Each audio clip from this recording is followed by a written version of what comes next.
Hello student, welcome to my YouTube channel Anil 108 और Facebook page है target academy Khurja में आपका स्वागत है। बेटा, हम लूसेंट वाली जो बहुविकल्प वाली किताब है इसे करा रहे हैं और आज हम संविधान का भाग 15 देखेंगे। इससे पहले हम 14 भाग अपलोड कर चुके हैं, आपको प्ले लिस्ट में सारी वीडियो मिल जाएंगी।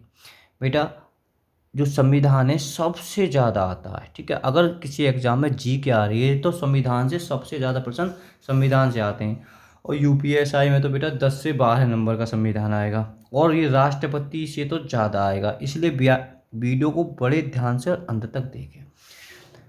और बेटा, अगर चाहें तो वीडियो को रोक कर भी आप आंसर दे सकते हैं। भारत के राष्ट्रपति की तुलना निम्नलिखित में से किससे करना सर्वाधिक उचित है। यानी ये क्वेश्चन कह रहा है जैसे भारत का राष्ट्रपति है तो बेटा ब्रिटेन के सम्राट से, ठीक है। तो इसे आप थोड़ा सा याद कर लेना, सी इसका आंसर हो जाएगा, ये ब्रिटेन के सम्राट है। प्रश्न 2, जो भारत में कार्यपालिका का अध्यक्ष होता है। तो बेटा आप कंफ्यूज ना हो, मैं भारत में कार्यपालिका का जो अध्यक्ष होता है राष्ट्रपति होता है। अगर ये पूछी जाए भारत में कार्यपालिका का वास्तविक अध्यक्ष पूछा जाए तो प्रधानमंत्री होगा, तो इस पॉइंट पे याद रखना, वास्तविक प्रधानमंत्री वैसे राष्ट्रपति। बेटा वैसे हमारे देश में प्रधानमंत्री की वैल्यू ज़्यादा होती है। संघ की कार्यपालिका शक्ति निहित होती है। तो बेटा संघ की कार्यपालिका कौन में होती है, देखो इसमें आप कंफ्यूज मत हो जाना। तो बेटा राष्ट्रपति में होती है संघ कार्यपालक शक्ति, ठीक है। भारत का राष्ट्रपति है, बहुत जबरदस्त प्रश्न है ये। तो भारत का जो राष्ट्रपति है वो कौन है। तो आप वीडियो को रोक कर भी आंसर दे सकते हैं, ऐसा नहीं। तो बेटा वो राज्य का प्रधान है, ठीक है, कंफ्यूज मत हो जाना, इसे राज्य का प्रधान है। भारतीय संविधान के अनुसार देश का प्रथम नागरिक कौन होता है। तो भारत का जो प्रथम नागरिक है ना वो राष्ट्रपति। अगर प्रश्न अगर बन जाए कि वर्तमान में भारत का प्रथम नागरिक कौन है, तो बेटा फिलहाल जो अभी जब 2021 तक तो भारत के जो राष्ट्रपति हैं कोविंद हैं, ठीक है, कोविंद रामनाथ, हम तो कोविंद। तो ए हो जाएगा 5 में का। भारतीय संविधान के अनुसार संघ की कार्यपालिका शक्ति किस में निहित है। तो बेटा किस में निहित है, राष्ट्रपति में। तो बी। जो भारतीय संविधान के अनुसार देश की तीनों सेनाओं का अध्यक्ष या सुप्रीम कमांडर कौन होता है। देश की सेना तो सुप्रीम कमांडर, तो बेटा कौन होता है, तुम्हारा राष्ट्रपति होता है। ए इसका ठीक है। जो भारत का राष्ट्रपति होता है तो बेटा क्या होता है, राज्य का संवैधानिक अध्यक्ष। आप बहुत याद करना, राज्य का संवैधानिक अध्यक्ष होता है, राष्ट्रपति ऐसे ही ना होवे। भारत की सशस्त्र सेनाओं का सर्वोच्च कमांडर होता है, अभी ऊपर ही तो रिपीट हुआ है, सशस्त्र सेनाओं का कमांडर भी राष्ट्रपति होता है। ए।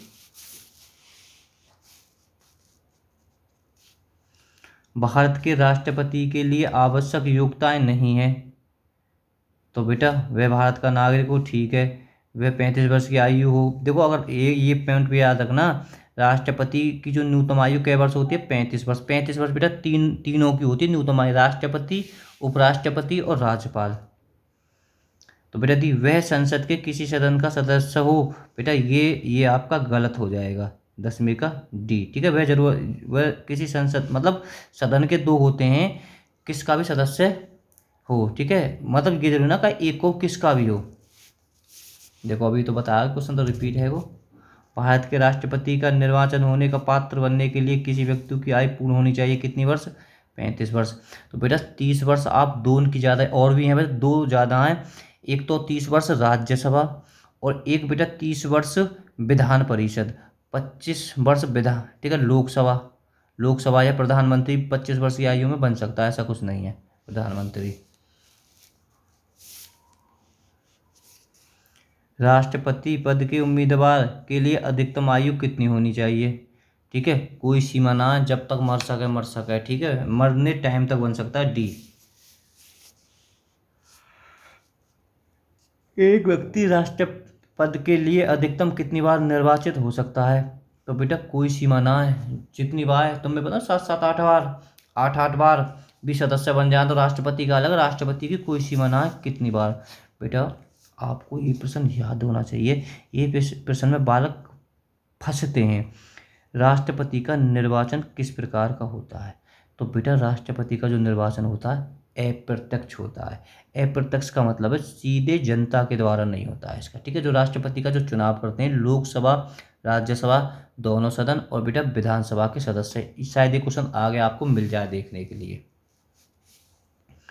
राष्ट्रपति पद के निर्वाचन हेतु कौन सी पद्धति अपनाई जाती है? देखो कंफ्यूज बिल्कुल ना होए, तो बेटा कौन सी अपनाई जावे? संशय पद संधि। लाखों एग्जाम में आगो बेटा, ऐसा नहीं है। मैं आपको बता दूं एग्जाम आज मतलब डेली कहीं ना कहीं एग्जाम होते चले। तुम यह बात है जाना, भारत बहुत बड़ा है तो कहीं ना किसी राज्य में होता रहता है। तो बेटा कुछ क्वेश्चन ऐसे होते हैं जो बार बार रिपीट होते हैं, तो ये भी वहीं। ऐसा कोई दुनिया का नोट्स नहीं होगा जहाँ पर ये क्वेश्चन आपको नहीं मिले। संचय मत विधि से निर्वाचन किस पद्धति से होता है? राष्ट्रपति पद के चुनाव संबंधित जो विवाद को किस निर्देशित किया जाता है? तो बेटा किससे निर्देशित किया जाता है? यह है उच्चतम न्यायालय। भाई राष्ट्रपति तो कुछ छोटा मोटा ना, डायरेक्ट उच्चतम न्यायालय। डी इसका ठीक हो जाएगा।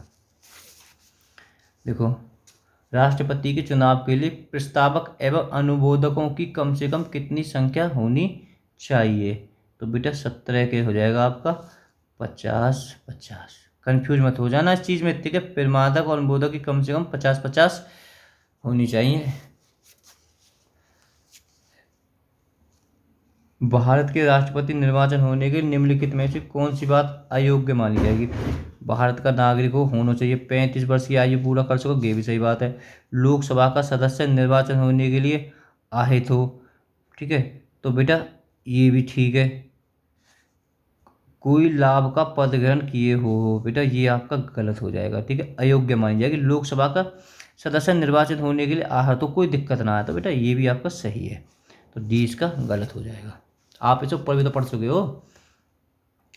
भारत में राष्ट्रपति का चुनाव किया जाता है, बढ़िया। देखो दोबारा रिपीट हुआ है क्वेश्चन, तो बेटा आप इसे भी याद कर लें। राष्ट्रपति का चुनाव है अनुपातिक मत प्रणाली द्वारा, ठीक है। 19 का सी पॉइंट ठीक हो जाएगा। राष्ट्रपति पद का चुनाव संचालित किया जाता है, तो बेटा देखो जो राष्ट्रपति पद का जो चुनाव है संचालित किया जाता है संसदीय मामलों के मंत्री द्वारा। डी इसका ठीक हो जाएगा। जबरदस्त क्वेश्चन है, बड़े एग्जाम में पूछा है बीपीएससी। भारत में किस के चुनाव में अनुपातिक प्रतिनिधित्व चुनाव प्रणाली अपनाई जाती? तो अभी रिपीट हुआ था बेटा ये क्वेश्चन आपका 19वें नंबर का, 21 में पूछ गया और आरआरबी में आया है। तो बेटा ये क्वेश्चन भी हर एग्जाम में मिलेगा। तो ये राष्ट्रपति के लिए अपनाई जाती है, डी। यहाँ तो ये कि हम राष्ट्रपति के बारे में कर रहे हैं तो आप लगा देते हैं, तो आगे इस क्वेश्चन को ध्यान रखना। देखो राष्ट्रपति चुनाव संबंधी मामले किसके पास भेजे जाते हैं? देखो बात अब चुनाव संबंधित है रही है, तो बेटा किसके पास भेजे जाते हैं? तो या को कोई तोड़ना उच्चतम न्यायालय, सी इसका ठीक हो जाएगा। और बेटा यहाँ देख लो आईएएस में पूछ लिया है और आरआरबी में, और कितने एग्जाम में पूछ लिया है। अब बेटा देखो हमने अनुच्छेद में पढ़े थे, यहाँ भी पढ़ते हैं। अनुच्छेद के तहत राष्ट्रपति तथा उपराष्ट्रपति के निर्वाचन से संबंधित विवाद का निर्णय उच्चतम न्यायालय द्वारा करने का प्रावधान या संविधान में किया गया, यानी किस अनुच्छेद में किया गया है? तो बेटा 23 का आपका एकदम राइट हो जाएगा, डी 71। थोड़ा सा एक बार रिपीट कर लेते हैं किस क्वेश्चन को हम बेटा। जो है निर्वाचन से संबंधित विवाद होता है उच्च मतलब ये तो पता उच्च न्यायालय निपटाती है यहाँ, और किस अनुच्छेद में? अनुच्छेद 71 में। राष्ट्रपति पद के उम्मीदवार को चुनाव प्रचार हेतु कितना समय मिलता है? तो कितना समय मिलता है बेटा? 24 का आपका बी, बस 2 सप्ताह का ही समय मिलता है। भारत के राष्ट्रपति का चुनाव कितने वर्षों के लिए होता है? तो एक बार में बेटा 5 वर्ष। तो आप 6 वर्ष बेटा एक के लिए याद कर लें, राज्यसभा और विधान परिषद, ठीक है। और भी हैं, पर राज्यसभा विधान परिषद ज़्यादा इम्पोर्टेंट है। बाकी देश, ग्राम पंचायत, चेयरमैन, विधायक, सांसद, लोकसभा, प्रधानमंत्री, बेटा सब 5 साल के लिए बनते हैं। राष्ट्रपति भी, उपराष्ट्रपति भी 5 साल के लिए बनता है। किस अनुच्छेद के तहत राष्ट्रपति अपने पद ग्रहण करने की तिथि 5 वर्ष की अवधि तक अपने पद पर बना रह सकता है? मतलब कौन से अनुच्छेद में ऐसी ताकत है राष्ट्रपति अपने पद ग्रहण करने की तिथि से 5 वर्ष तक अवधि तक अपने पद पर बना रहता है? तो बेटा 26 का आपका हो जाएगा बी, 56। ठीक है, तो हम इन अनुच्छेदन रिपीट करते चलेंगे। 71वें में किसका वर्णन दिया था? आप मेरे साथ में पढ़ें। राष्ट्रपति या उपराष्ट्रपति कोई निर्वाचन संबंधित, ठीक है, निर्वाचन संबंधित कोई समस्या हो, और ये क्या है वो, राष्ट्रपति अपने पद ग्रहण पर, जहाँ उसकी पदवी है 5 साल तक अवधि तक अपने पद पर बना रहता है। तो कौन सा सही हो जाएगा इसका? बी, 56। हम फिर रिपीट करेंगे जब अनुच्छेद से कोई क्वेश्चन आएगा बेटा। राष्ट्रपति के चुनाव के लिए निर्वाचन मंडल में होते हैं, तो कौन होते हैं? तो 27 का बेटा हो जाएगा बी, संसद के दोनों सदन तथा विधानसभा के निर्वाचन सदस्य। अभी मैंने ऊपर ही रिपीट करा था, जो राष्ट्रपति का चुनाव, निर्वाचन का मतलब होता है चुनाव, तो बेटा कौन कराता? संसद के दोनों सदन और विधानसभा के निर्वाचन सदस्य, यानी फिलहाल वो बने हुए होने से संसद के दोनों सदन, लोकसभा राज्यसभा दोनों बेटा। 28वें में भारत के राष्ट्रपति के निर्वाचन के बारे में निम्नलिखित से कौन सा कथन सही नहीं है? तो कौन सा सही नहीं है? सभी राज्यों के विधानसभा के सदस्य निर्वाचन प्रदर्शन के सदस्य का कह रहा हो कि भारत के राष्ट्रपति के निर्वाचन के बारे में निम्नलिखित से कौन सा कथन सही नहीं है? जो एकदम पूरी तरह से बेटा गलत है। सभी राज्यों के विधानसभा के सदस्य निर्वाचक मंडल के सदस्य होते हैं। मतलब क्या कह रहा है? राज्य के विधानसभा, अच्छा आगे भी लाइन है, सदस्य होते हैं, इसलिए उस समय राष्ट्रपति का निर्वाचन नहीं हो सकता जब 1 या 2 विधानसभाएं भंग न हो। तो बेटा बिल्कुल सही बात है ये। और बी कह रहा है संसद के दोनों सदनों के सदस्यों का मत मूल्य सभी राज्य विधानसभाओं के संयुक्त मत मूल्य से कहीं भी अधिक होता है। तो ये भी सही है। कोई उम्मीदवार यदि मतों की बहुमत पार कर लेता है तो वह स्वतः ही निर्वाचित नहीं हो पाता। कह लो कोई उम्मीदवार यदि मतों की बहुमत प्राप्त कर लेता है तो वह स्वतः ही निर्वाचन नहीं हो पाता। बेटा ये भी आपकी सही बात है। राष्ट्रपति के निर्वाचन के संबंध में यदि कोई विवाद हो तो वह सर्वोच्च न्यायालय के क्षेत्र में नहीं आता है। अरे आता है, ये गलत है वो ना। तो उपयुक्त तो सही कहा जाएंगे तो बहुत सी बार होता है उपयुक्त सही आ जाएंगे। तो आप ऊपर से पढ़ते आ रहे हो यार, वो समझ में ना आए तो ये प्रश्न तो समझ में आ ही गए हो। मतलब ये लाइन तो समझ में आ रही है, बाकी ऊपर अगर पता है तो ठीक है, नहीं तो ये लाइन हमें अलग कर देगी। तो सब लाइन को पढ़ के देखिए एक बार। भारत के राष्ट्रपति को उसके पद से हटाया जा सकता है। तो बेटा जो मतलब कह रहा हो, जो भारत के राष्ट्रपति को उसके पद से हटाया जा सकता है, तो बेटा कैसे हटाया जा सकता है? फिलहाल इन विकल्पन में संसद के द्वारा, काय में कोई ताकत ना है संसद के द्वारा ही हटाया जा सके। यहाँ के सर्वोच्च न्यायालय सोच लो। देखो भारत के राष्ट्रपति को पद से हटाने की प्रक्रिया कहलाती है। तो बेटा यह कहा है संसद के द्वारा महाभियोग, महाभियोग से हटाया जा सकता है। बेटा महाभियोग राष्ट्रपति पर भी लगता है और बेटा महाभियोग सर्वोच्च न्यायालय के मुख्य न्यायाधीश पर भी लगता है। बेटा ऐसा भी कोई भी भारत का राष्ट्रपति महाभियोग द्वारा हटाया नहीं गया। संविधान के उल्लेख के लिए राष्ट्रपति विरुद्ध अभियोगी कार्रवाई किस में शुरू की जाती है? तो बेटा 31 का आपको एकदम है जाएगा सी सही, संसद के किसी भी सदन में। कह रहा हो समझे बात, राष्ट्रपति के विरुद्ध जो कार्रवाई है संसद के कोई भी सदन में। बहुत एग्जाम में आया हो क्वेश्चन भी। राष्ट्रपति को हटाया जा सकता है महाभियोग के द्वारा, कोई ताकत ना है महाभियोग के द्वारा, डी इसका। महाभियोग कोई भी संसद में ले जाओ और संसदों के द्वारा यानी सांसद के द्वारा। राष्ट्रपति पर महाभियोग किस आधार पर लगाया जा सकता है? तो बेटा किस आधार पर लगाया जा सकता है, तो थोड़ा आप वीडियो को रोक कर भी आंसर दे सकते हैं। संविधान के अतिक्रमण करने पर, ठीक है।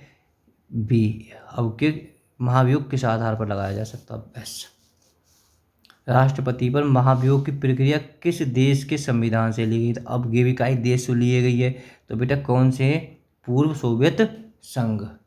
तो 34 का बेटा आपका 34 राष्ट्रपति के महाभियोग। बेटा महाभियोग राष्ट्रपति तो सीधे अमेरिका से ले गई है बेटा, ए इसका ठीक हो जाएगा, ठीक है। अभी तो अपने घर पे ही हो प्रश्न, तो एक लगाने आपने लिख लिया हो तो ये प्रश्न ए इसका ठीक है। बेटा हम सोच रहे हैं कि कोई प्रश्न आपका गलत नहीं होना चाहिए। भारत के राष्ट्रपति को किस परिस्थिति में अपने पद से त्याग पत्र देना पड़ता है, किस परिस्थिति में देना पड़ता है। तो बेटा 35 का आपका ए हो जाएगा, महाभियोग लगने पर, ए इसका ठीक हो जाएगा। कार्यकाल पूरा होने पर पहले भारत के राष्ट्रपति को उनके पद से कौन हटा सकता है। तो पहले ही कौन हटा सकता है बेटा, संसद के द्वारा महाभियोग लगाकर, डी। और महाभियोग भी जब लगेगा जब संविधान में अतिक्रमण करेगा कुछ। राष्ट्रपति पर महाभियोग का आरोप एक संकल्प के रूप में संसद के किसी भी सदन में लाया जा सकता है। यह कम से कम कितने दिनों की लिखित सूचना के बाद प्रस्तुत किया जाना चाहिए।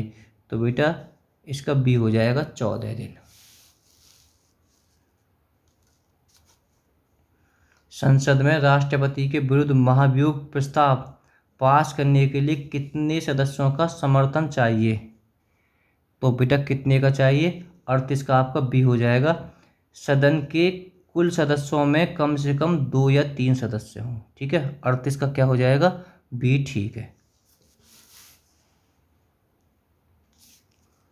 भारत के राष्ट्रपति को कार्य अवधि की समाप्ति की पूर्व भी पद से हटाया जा सकता है, ठीक है। क्या कह रहा है, भारत के राष्ट्रपति को कार्य अवधि की समाप्ति से यानी पहले भी हटाया जा सकता है। तो का तरीका है, एक रट लो ना, कितनी बार क्वेश्चन आ गया महाभियोग महाभियोग। एक और महाभियोग के द्वारा हटेगा है सर्वोच्च न्यायालय का मुख्य न्यायाधीश। जब बाकी बारे में पढ़ेंगे जब देख लेंगे, फिलहाल तो राष्ट्रपति चल रही है, चल रही है, चल लो है, चल रही है, हाँ चल भी होता है राष्ट्रपति। बेटा एक भारत के पहले राष्ट्रपति कौन से, तो बेटा भारत के से पहले थे डॉक्टर राजेंद्र प्रसाद है, और सबसे ज़्यादा समय तक राष्ट्रपति वो ही रहे हैं, लगातार 2 बार रहे थे। और ऐसे भी राष्ट्रपति, देखो ये क्वेश्चन शायद आगे मिल जाएंगे बेटा सब आपको। किसी व्यक्ति के राष्ट्रपति के रूप में चुनाव को अवैध घोषित किए जाने की स्थिति में उसके द्वारा अपना चुनाव अवैध खर्च किए जाने की पूर्व कृत्य की क्या संवैधानिकता होंगी। तो बेटा क्या होंगी, तो 40 का आपका बी हो जाएगा, ये कृत्य विधिमान्य होंगे, ठीक है। तो बी इसका ठीक प्रश्न हो जाएगा एकदम। भारत के राष्ट्रपति को महाभियोग द्वारा हटाया जा सकता है, किंतु महाभियोग की प्रक्रिया दोषपूर्ण कहकर आलोचना की जाती है। प्रक्रिया में कौन सा दोष नहीं है। तो बेटा इसका सी एकदम ठीक हो जाएगा। राष्ट्रपति राज्यसभा के रिक्त स्थानों पर अपने समर्थकों को मनोनीत करके 2/3 बहुमत से अपने विरोध महाभियोग पारित करने को असंभव बना सकता है। तो इसका सी ठीक हो जाएगा, और बाकी के सभी फैक्टों को पढ़ लेना आप।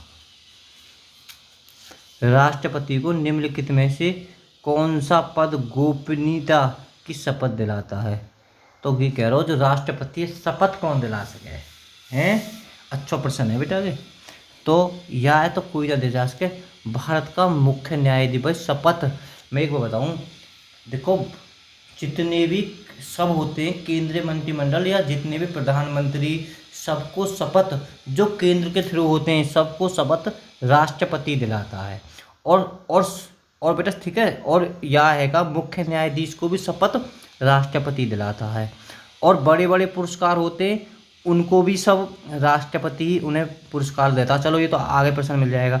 और फिर बेटा देखो यहाँ ध्यान रखना, और चलो एक प्रश्न आ गया आएगा, ठीक है। फिलहाल देखो शपथ कौन दिलाता है, मुख्य न्यायाधीश, और राष्ट्रपति, और बाकी सबको राष्ट्रपति शपथ दिलाता है जो केंद्र के थ्रू केंद्र में होते हैं, यानी देश। राष्ट्रपति संविधान है कि किस अनुच्छेद के तहत भारत के मुख्य न्यायाधीश के समक्ष शपथ ग्रहण करता है। तो बेटा किस अनुच्छेद के अनुसार करता है शपथ ग्रहण? तो बेटा अनुच्छेद 60। ठीक है, तो हम ऊपर जो अनुच्छेद है, अनुच्छेद कौन कौन से पढ़ चुके हैं बेटा? हम एक तो अनुच्छेद 71 पढ़ा था। जो 71 में हमने बेटा क्या पढ़ा था? राष्ट्रपति और उपराष्ट्रपति का निर्वाचन, मेरे साथ में बोल सकते हो। और फिर बेटा हमने जो दूसरा पढ़ा था, यानी राष्ट्रपति को अपने पद ग्रहण करने के लिए 5 मतलब वो बना रह सकता है। ठीक है, तो हमने बेटा ये भी पढ़ा था। और अब हो गया ये 43 में था, किस शपथ ग्रहण बेटा करता है? तो इस तरह 43 का बेटा बी हो जाएगा, अनुच्छेद 60। मुख्य न्यायाधीश की अनुपस्थिति में राष्ट्रपति किसके समक्ष शपथ लेता है?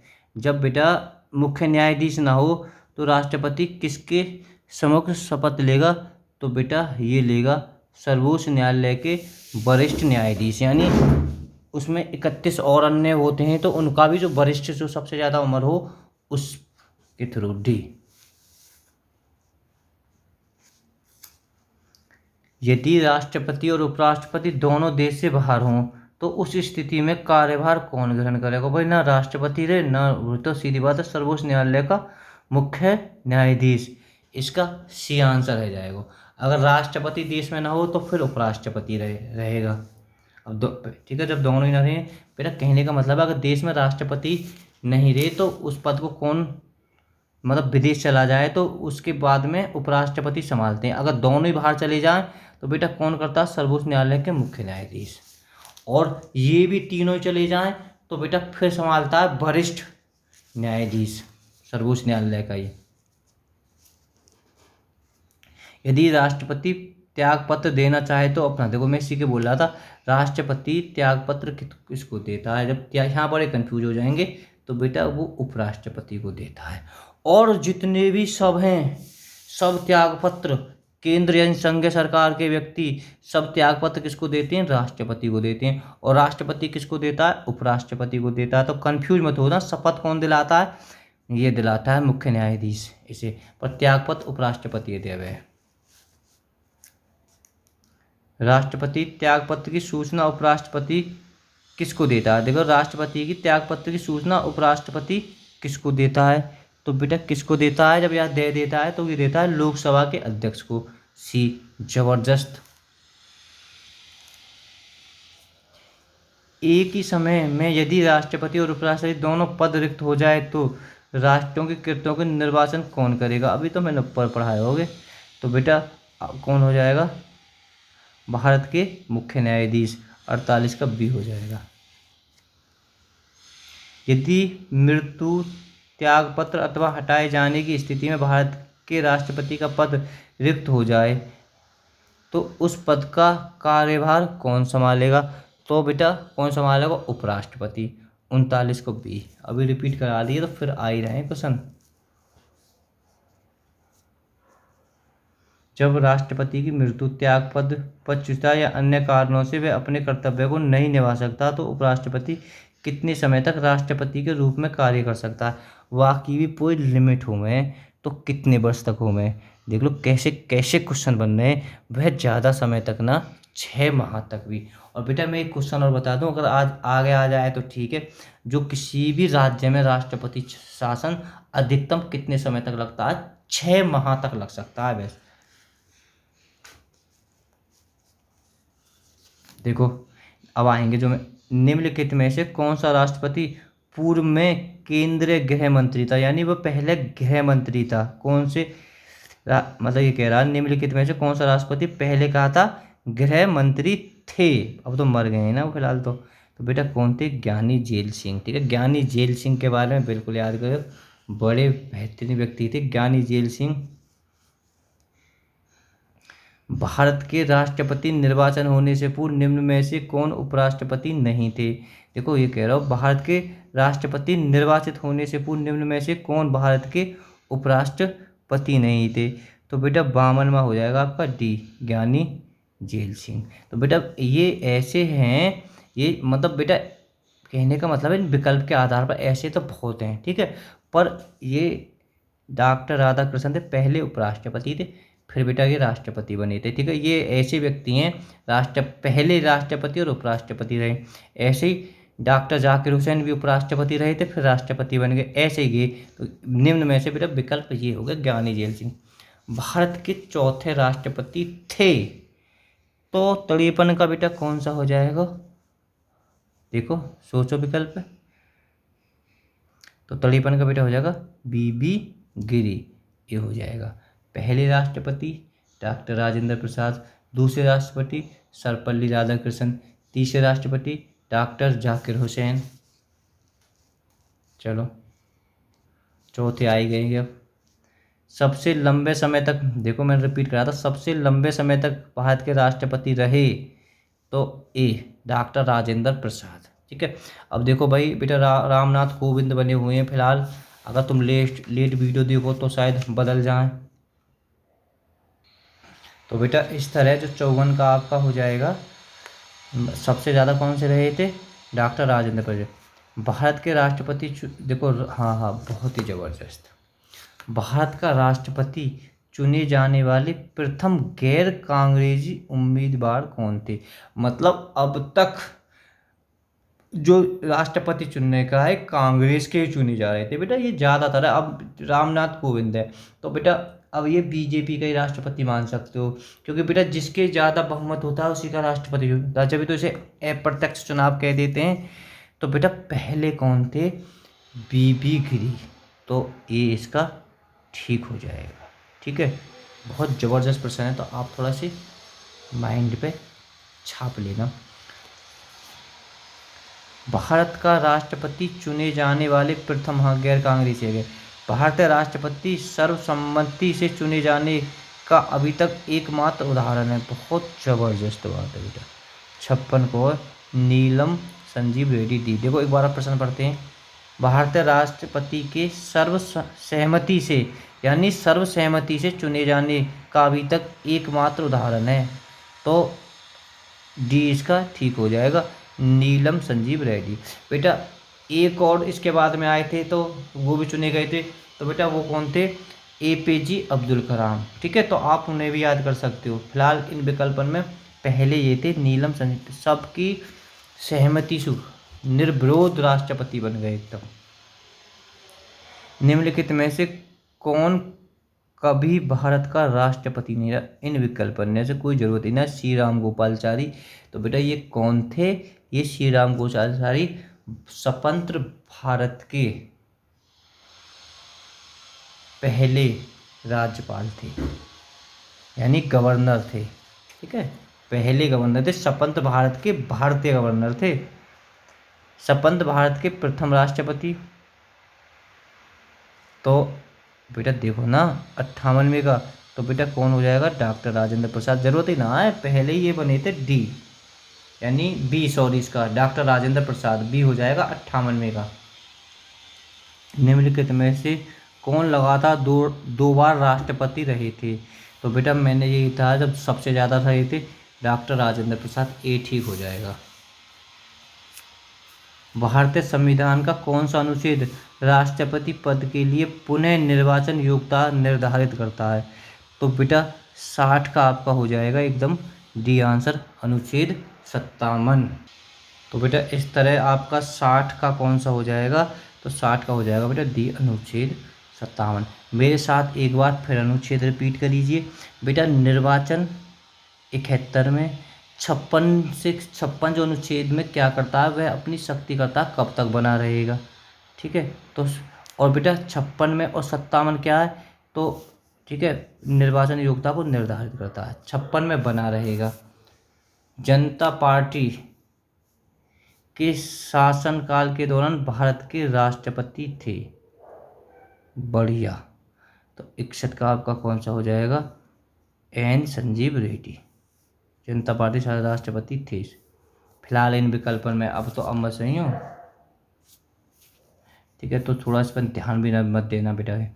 भारत के किस राष्ट्रपति मृत्यु काल पूरा करने से पूर्व ही हो गई थी, ये कह रहा हूँ, भारत के किस राष्ट्रपति की मृत्यु है का कार्यकाल पूरा होने से हो गई, पहले ही हो गई थी। तो बेटा इन विकल्पों में कौन से? डॉक्टर जाकिर हुसैन, ठीक है। और ये सबसे कम आयु के भी राष्ट्रपति थे।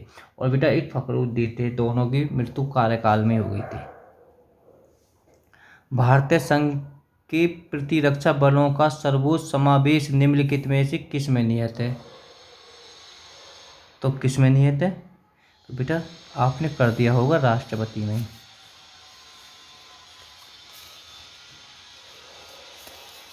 तो बेटा 63वां। भारतीय संघ के प्रतिरक्षा, हाँ तो बेटा 63 का बी हो जाएगा। निम्नलिखित में से भारत का राष्ट्रपति किसकी नियुक्ति नहीं कर सकता?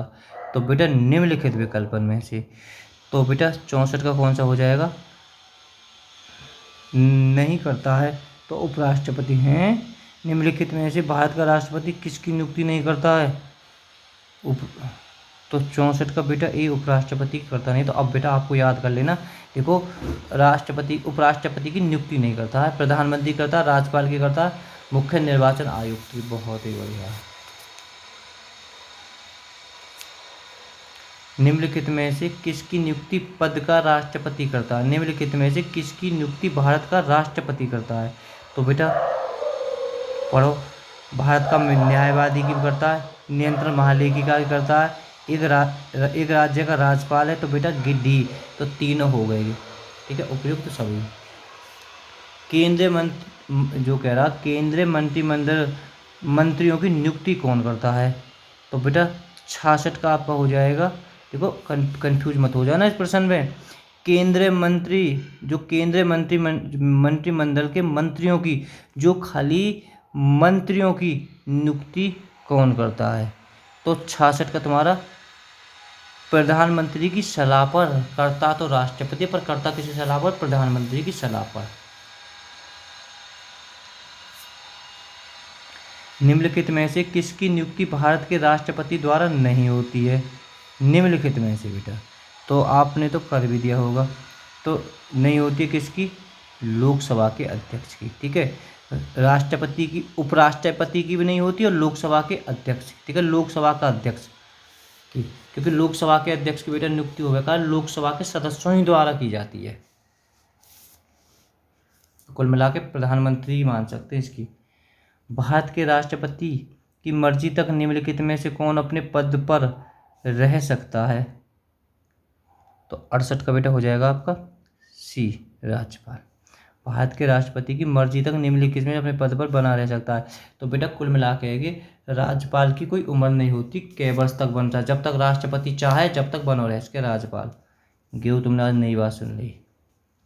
निम्नलिखित में से, नई बात तो है ना, पता होती है बहुत बच्चों को। निम्नलिखित में से किसे राष्ट्रपति नियुक्त नहीं करता? निम्न में से बेटा, तो बेटा 69 का आपका हो जाएगा बी, योजना आयोग। जो योजना आयोग की जो स्थापना करता है तो बेटा कौन करता है? प्रधानमंत्री करता है। वित्त आयोग की राष्ट्रपति करता है। राज्य के भाषा आयोग की, संघ लोक सेवा आयोग की भी नियुक्ति राष्ट्रपति करता है। वित्त बिल के लिए किसकी पूर्व स्वीकृति आवश्यक है? तो किसकी है बेटा? पढ़ो ना इसे, किसकी होती है? भारत के राष्ट्रपति की। 70 का बेटा सी बिल्कुल ठीक है। किसी भी अभियुक्त की फांसी की सजा को बदलने या कम करने का अधिकार किसे दिया जाता है? तो बेटा किसे दिया जाता है? राष्ट्रपति को।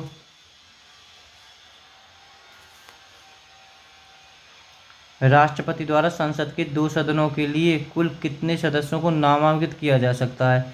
तो बेटा संसद के, कह रहा हूँ, राष्ट्रपति द्वारा संसद के दोनों सदनों के लिए कुल कितने सदस्यों को नामांकित किया जाता है? तो बेटा पहले मैं बताऊं, अब तो बेटा 12 हो गए। पहले ऐसा होता है राज्यसभा 12 करते थे, दो बेटा एंग्लो इंडियन थे। अब बेटा उनका 2020 में ही 104 संशोधन करके जो एंग्लो इंडियन पद थे वो खत्म हो गया। तो अब इसका सही आंसर है डी, 12। भारत के राष्ट्रपति को यह अधिकार प्राप्त नहीं है कि वह, तो बेटा 73 का बी हो जाएगा, न्यायालय के न्यायाधीश को हटाए। ना हटा सके सब हटा देगो पर। बेटा वीडियो पसंद आए तो लाइक करना, चैनल को सब्सक्राइब करना, वीडियो को ज़्यादा शेयर करना। और बेटा हमारी जो सारी वीडियो आपको प्ले लिस्ट में मिल जाएगी, आप प्ले लिस्ट में जाएँ। प्ले लिस्ट में के बारे में अगर नहीं जानते हैं तो 50 से 60% बच्चे जानते हैं, उनसे अगर आके सलाह ले सकते हैं। फिर अगर नहीं जाएँ तो आप देख रहे चैनल को छेड़ें, जब थोड़ा छेड़ा छाड़ी करोगे तो समझ में आ जाएगा। तो वहाँ क्लिक करोगे तो प्ले लिस्ट दिखाई दी जाएगी लिखी हुई, प्ले लिस्ट पर क्लिक करोगे तो वहाँ लिखा होगा संविधान, आगे पीछे करने पर तो संविधान को क्लिक करने पर तुम्हें आपको पूरी वीडियो मिल जाएंगी। किस विधि, यानी विधि का मतलब है कानून, के प्रश्न पर सर्वोच्च न्यायालय से परामर्श लेने का अधिकार है? तो तुम्हारा 74 को बेटा आ जाएगा राष्ट्रपति को।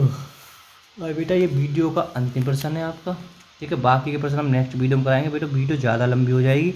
भारतीय संविधान का कौन सा अनुच्छेद राष्ट्रपति को उच्चतम न्यायालय से परामर्श लेने की शक्ति प्रदान करता है? तो ज़बरदस्त क्वेश्चन है ये। तो बेटा कौन सा है? तो अनुच्छेद 143 आपको याद होना चाहिए क्वेश्चन। Okay, bye bye.